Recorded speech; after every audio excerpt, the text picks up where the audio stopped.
everyone, I'm James, aka Quiet Storm, and welcome back to my channel. I see I didn't scare you away. Today, I'm hopefully going to be uploading 2 videos. I don't know if that can happen or not, because it's already 9 p.m., and that's recording, editing, and uploading 2 videos, which is a lengthy process, but I'm going to try my best. It might end up being Thursday morning, who knows. So, yeah, welcome back to, the one person other than me who saw my first video. This is the first video in the series that I'm just titling my story. And this is episode 1, as you can see in description, is titled It All Fell Apart. And you're gonna see how that becomes relevant in just a moment. The story begins, let's say, at the very beginning of 2014. Let's just say January 1st, 2014. Let's start there. I was 15, almost 16. And at the time, I had one thing on my mind. Oh my god, oh my god, oh my god, I have to have a girlfriend before I'm 16. I have to have a freaking girlfriend before I'm 16, dude! That was my biggest concern. Typical of a teenage boy, but not very helpful to my life. And I was becoming quite discouraged. And it wasn't entirely the events I'm about to describe in the story that caused my depression to kick in. It was kind of already there. I was becoming quite discouraged that I was almost 16 and I'd still never had a real girlfriend. Apparently that was some kind of huge mental milestone for me, like, find girlfriend, check. It made sense to my 15-year-old brain. At the time I was crushing on this girl who was out of state. I'd met her at a church event. And, like a typical teenage boy, I fell for her. But things didn't go as planned, and we weren't exactly talking at the moment. So that didn't help me much. I was getting to be so depressed all the time. And I felt like life as a single teenager was the most torturous thing that could happen to me. I know that sounds completely stupid, but I couldn't find a girlfriend. I couldn't be happy. Mentally, that was my only possible gateway to happiness. Life moved on. Anyway, around the start of spring, around the March area, my dad started having trouble breathing. And it was beginning to scare all of us, because he had been building a house for the previous 5 years, and he was doing great. And then all of a sudden he just got to where he could hardly catch his breath. He could barely walk uphill to feed his cats every night. So, as his concerns grew, he went to the doctor. And they discovered that he had fluid around his lung, called a pleural effusion. Basically, fluid leaking into the pleural cavity in which the lung sits. So, The fluid was biopsied, and they discovered it to be cancerous. And if that wasn't bad enough, about that same time, I don't remember exactly when, like I can't remember all the dates, but around that time, 3 of my best friends moved. They moved away. That hit me. Like, even though they didn't know it, they were constants in my life. They were my support. Not by doing anything, but they were my support just by existing. But anyway, they moved, and I just started feeling blank. I was lost. I had lost 3 friends, and that's hard. One I had grown up with my entire life. The other 2 I had known for about 2 years. Moving on. Early June, mid-June, it was becoming increasingly difficult for him to breathe. So he had to start going to the hospital. And he was eventually put on oxygen almost 24/7. And he began to spend more time in the hospital than he did at home. And at some point during his hospital stays, like I said, I can't remember everything. A lot of it has just turned into a blur.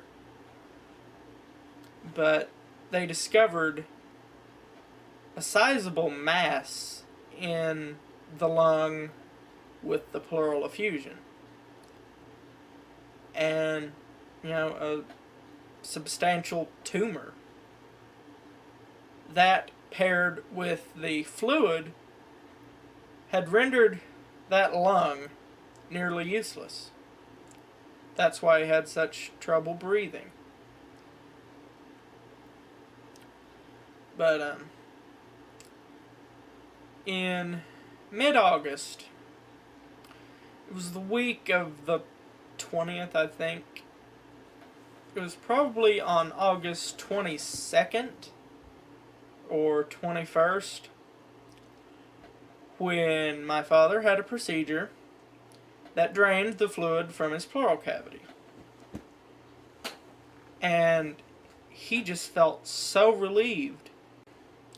At that time, they'd planned another procedure for him to happen on Monday, August 25th, which was going to be a procedure called talc pleurodesis to seal the leak into the pleural cavity, therefore stopping the fluid from compressing his lung again. So, that morning, he went into the procedure,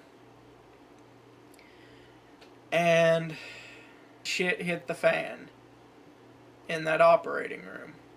And the procedure involved collapsing his lung to seal the pleural space, I guess. And they couldn't get his lung to reinflate. And he was put on a ventilator. If you know what that is, it's this big, giant, scary machine that looks like it came out of a sci-fi movie, with 2 big tubes. One sends air into your mouth, the other takes it out. And seeing him on the ventilator that first time was perhaps the most soul-crushing thing I had ever witnessed. Although my father was not exactly a kind man to any extent, he was, my father. It was hard to see him sick and vulnerable. That day, Monday, when he was first on the ventilator, The nurses and doctors told us, well, he's just on that for now. We'll try to get him off of it tomorrow. Then tomorrow came. Tuesday, August 26th, 2014. They began to tell us that my father's organs were shutting down. His liver had failed, his kidneys were shutting down, and we were basically just waiting for the toxic chemicals to stop his heart.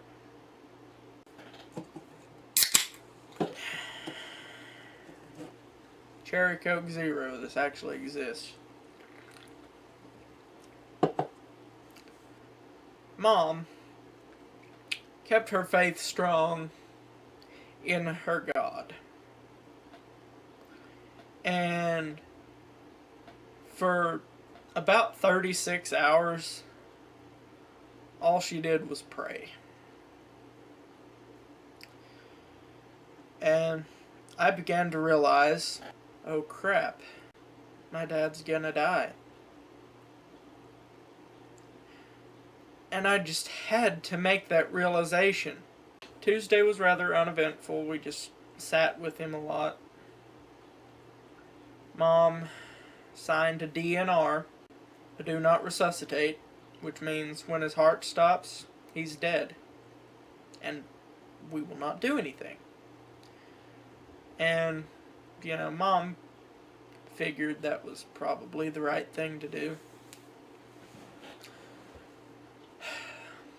Wednesday, August 27th, 2014, 2:15 a.m. We get a call from the hospital that they think my dad is going to die at any minute. They say he's holding on a little longer, but for us to get up there. So by 2:30, we're at the hospital. And I can still remember just shaking uncontrollably. It's hard to think of it. I remember hopping into my car, had a 2000 Maxima. I just floored it all the way there. Mom thought I was crazy. She thought I didn't need to be speeding and all that. But by God, that was my dad, and I'm gonna go 80 if I want to. So we get there, we get into the ICU room, and his vitals had dropped significantly. And around 5 a.m. was the last time his blood pressure was ever over 100. Mom just prayed. And so did I. I was watching my father die right in front of my eyes. I wasn't a doctor. There was nothing I could do. So I resorted to what Mother had, and I prayed. I knew I couldn't stay there all day. So I forced myself to go to school. I can remember one tidbit of that entire day, and it was in my 5th hour English class, and all I remember is just chills and shaking. I can't describe it. I cannot accurately describe what all was running through my body. But I got out of school and went back up to the hospital.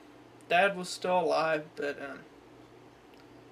his blood pressure was in the 80s. It was dropping. He gained 30 pounds from the fluid that they put into him. I didn't stay too long. I got out of Dodge as quick as I could, man. I just couldn't sit there and watch him like that. So I came home. I remember I was outside. I just recently mowed the lawn, like the day before. We have a huge spread out here, a couple acres. I was raking up some grass for my 2 sheep, and my phone sounded. I had a crappy little flip phone. Took it out and looked, and it was Mom. And I knew right then that it was over.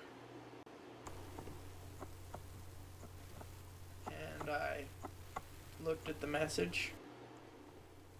7:58 p.m. He just passed away. Come on up.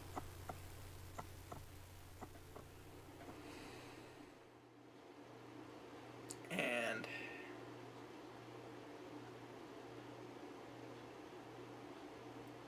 I dropped everything. And I floored it. And I got up there. Mom had obviously been breaking down and crying. And there was my father laying there on the ICU bed. They'd taken out the ventilator tube, and it was haunting just how quiet it was in there. There was just nothing. He was 65 years old. 65 years. Gone in 3 days. 3 days. He was gone. And I just wanted to punch the walls and scream and mutilate every doctor in the building, but I didn't. That night, I don't know if I even shed a single tear. I could not let myself fall apart right then. Just couldn't do it. That is how it all fell apart. Part 1 of my story. I've only told it to like 2 people before. Thanks for watching, everyone. Stay awesome. And subscribe to Quiet Storm.